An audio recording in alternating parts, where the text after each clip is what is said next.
Assalamualaikum warahmatullahi wabarakatuh. Apa kabar sobatku dimanapun anda berada? Mudah-mudahan tetap dalam lindungan Allah Subhanahu wa Ta'ala dan dimudahkan segala urusannya.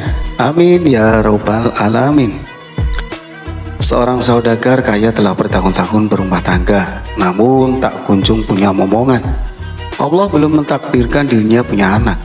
Hai istriku, sebaiknya kita bernazar kepada Allah, kata saudagar itu kepada istrinya suatu ketika. Jika kita diberi anak laki-laki, aku akan memotong kambing yang besar dan lebar tanduknya sejengkal. Kemudian dagingnya kita sedekahkan kepada fakir miskin. Pasangan suami istri ini pun mengikrarkan nazarnya. Tak perlu menunggu lama, sang istri pun hamil dan melahirkan bayi yang sehat. Kemudian sang saudagar menyuruh beberapa orang untuk mencari kambing besar bertanduk selebar jengkal dengan pesan, beli saja kambing itu berapapun harganya, tidak usah ditawar lagi. Ternyata usaha itu gagal total. Sulit memperoleh kambing dengan lebar tanduk sejengkal, yang ada paling-paling selebar 3-4 jari. Akibatnya saudagar itu susah, tidur pun tidak nyenyak. Terpikir olehnya untuk mengganti nazarnya itu dengan 10 ekor kambing sekaligus.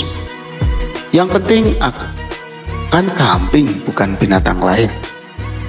Namun rencana itu akan dikonsultasikan dulu dengan beberapa orang penghulu di negara itu. Ketika sampai di rumah seorang penghulu, ternyata rumah itu sedang digunakan sebagai tempat pertemuan para penghulu seluruh negeri. Apa maksud kedatangan Anda kemari? Tanya penghulu yang tertua. Ya Tuan Kadi, jawab saudagar itu, kami mempunyai nazar yang sulit dipecahkan. Lalu ia menguraikan kendala yang dihadapi dan rencana penggantinya. Ternyata para kadi itu tidak berani memberikan rekomendasi untuk mengganti nazar. Mereka bahkan menyuruh saudagar itu untuk terus mencari kambing bertanduk sejengkal dimanapun dan kapanpun sesuai dengan nazar pemuda. Kami semua tidak berani menyuruh menggantinya dengan yang lain-lain, ujar mereka. Kenyataan itu semakin bertambah berat beban saudagar itu. Ia pun mohon diri pulang ke rumah. Mulailah ia berpikir untuk bebadat menghadap Sultan Harun al-Rasyid, raja yang adil, arif dan bijaksana. Maka niat itu pun ia wujudkan. Sesampai di sana, kebetulan Baginda sedang duduk di balerong bersama beberapa orang menteri. Hai anak muda, kau berasal dari mana? Tanya Baginda setelah melihat kedatangan saudagar muda itu. Ya tuanku, sang alam, jawab sang saudagar. Ampun beribu ampun, adapun pati ini berasal dari negeri Kopiah. Apa maksudmu datang kemari? Ingin berdagang? Tanya Baginda Sultan. Ya tuanku, pati datang kemari ingin mengadukan nasib hamba ke bawah dulu yang di pertuan, jawab si saudagar. Katakan maksudmu supaya bisa kudengar, titah Baginda Sultan. Maka diceritakanlah perihal nazar itu sampai kepada keputusan para penghulu negeri Kopiah dan niatnya menemui Baginda Sultan di Baghdad.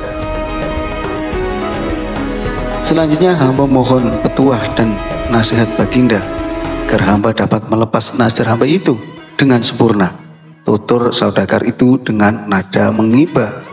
Baiklah, kata Baginda, datanglah besok pagi, insya Allah aku dapat memberi jalan keluar. Saudagar itu pun mohon pamit dengan hati berbunga-bunga kembali penginapannya. Alkisah, Sultan pun bingung memikirkan nazar saudagar itu. Sepanjang siang dan malam ia tidak dapat memikirkan dengan apa nazar itu akan dibayar bila kambing bertanduk sejengkal tidak didapat juga, diganti dengan yang lain, haram hukumnya. Malam harinya beliau mengumpulkan para kadi dan alim ulama di istananya. Kepada mereka beliau menyatakan keresahan hatinya sehubungan dengan nazar saudagar dari Kopiah itu. Tolong berikan pertimbangan kepadaku malam ini juga, karena aku sudah terlanjur berjanji kepadanya untuk menerimanya menghadap esok pagi. Titah Baginda Sultan, atau aku akan mendapat malu besar. Suasana balerong pun hening, sunyi senyap, berkepanjangan. Maka termenung dan memikirkan titah sultannya. Namun tidak juga ditemukan jalan keluarnya. "Ya tuanku Sa'alam," kata salah seorang yang tertua di antara mereka, "tidakkah ada hukuman baik menurut kitab maupun logika bahwa nazar itu boleh diganti dengan barang lain?" Setelah itu satu persatu mereka mohon diri meninggalkan balerung dan pertemuan pun bubar. Baginda lalu masuk istana, mau tidur tetapi mata itu tidak mau diajak kompromi karena otak masih terfokus pada masalah nazar dan malu besar yang akan dihadapinya esok pagi. Menjelang subuh Baginda pun teringat kepada Abu Nawas. Tidak ada manusia yang dapat memutuskan hal ini selain Abu Nawas, pikir Baginda dengan sukacita. Setelah itu barulah Baginda dapat memikirkan tidur pulas sampai pagi. Begitu bangun, diutuslah penggawa memanggil Abu Nawas. Setelah Abu Nawas tiba di hadapannya, Baginda pun mengutarakan perihal nazar saudagar dari negeri Kopiah itu dan semua usaha yang sudah ditempuhnya serta malu besar yang akan didapatnya sebentar lagi. Karena para kadi dan orang alim seluruh negeri tidak dapat memberi jalan keluar, apalagi sebentar lagi saudagar dari Kopiah itu akan menghadap ke istana. Apa pendapatmu tentang hal itu? Tanya Baginda Sultan dengan sorot mata ingin tahu jawaban Abu Nawas. "Ya tuanku Sa'alam," jawab Abu Nawas ringan. "Janganlah tuanku berusaha hati, jika tuanku percaya, insya Allah hamba dapat menyelesaikan perkara ini." Tak berapa lama kemudian balerung pun dipenuhi orang-orang yang ingin tahu keputusan Baginda Sultan tentang nazar saudagar dari negeri Kopiah itu. Baginda memanggil saudagar tersebut dan memerintahkan Abu Nawas memecahkan masalah itu.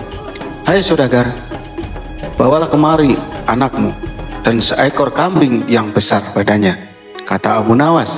Mendengar perkataan Abu Nawas itu semua orang terheran-heran, termasuk Baginda Sultan dan si saudagar itu.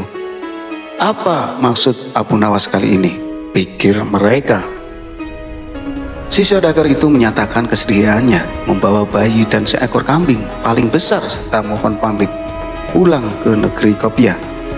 Baginda Sultan masuk istana melanjutkan tidurnya dan pertemuan pagi itu pun bubar. Sesuai dengan janjinya, saudagar itu pun datang kembali ke Baghdad beberapa hari kemudian. Ia membawa istri, anak dan seekor kambing langsung menghadap Sultan di istana. "Datang juga engkau kemari, hai saudagar," kata Baginda Sultan. "Tunggulah sebentar, aku akan kumpulkan penghulu dan rakyat." Lanjutnya kemudian Baginda menyuruh memanggil Abu Nawas. Akan halnya Abu Nawas ketika mengetahui dijemput ke istana, ia pura-pura sakit. Baginda Sultan yang diberitahu hal itu memaksa Abu Nawas dibawa dengan kereta kerajaan. Maka berangkatlah Abu Nawas ke istana dengan mengendarai kereta kencana yang ditarik 2 ekor kuda. "Mengapa kamu terlambat datang kemari?" tanya Baginda Sultan. "Ya tuanku, Pati terlambat datang karena Pati sakit kaki," jawab Abu Nawas. "Hai Abu Nawas," kata Sultan, "saat ini telah datang kemari saudagar itu bersama istri, anak dan seekor kambing yang besar badannya. Coba selesaikan masalah ini dengan baik." "Baiklah," kata Abu Nawas, "akan hamba selesaikan masalah ini." Bukan main senang hati Baginda mendengar jawaban itu. Abu Nawas menarik kambing dan anak saudagar itu. Jari tangan kiri anak tersebut dijengkalkan ke tanduk kambing dan ternyata sama panjangnya. Baginda Sultan dan seluruh yang hadir di balerung heran memikirkan ulah Abu Nawas. "Ya tuanku, hamba mohon ampun," kata Abu Nawas. "Jika hamba tidak salah ingat, saudagar itu mengatakan bahwa lebar tanduk kambing itu sejengkal. Karena yang dinazarkan anak ini, jari anak inilah yang hamba jengkalkan ke tanduk kambing itu. Dan ternyata pas benar, jadi kambing ini boleh disembelih untuk membayar nazar. Itulah pendapat hamba. Jika salah, hamba serahkan keputusannya kepada Baginda dan semua orang yang hadir di sini." "Pendapat Abu Nawas aku kira benar," kata Baginda Sultan dengan sangat meyakinkan. Bukan main senang hati saudagar itu karena ia dapat membayar lunas nazarnya. Maka diberikanlah hadiah kepada Abu Nawas berupa uang 100 dirham. Kemudian ia mohon pamit kepada Sultan pulang ke negerinya. Oke teman-teman, mudah-mudahan bermanfaat. Terima kasih. Jangan lupa di subscribe channel Official Story. Sampai jumpa lagi. Wassalamualaikum warahmatullahi wabarakatuh.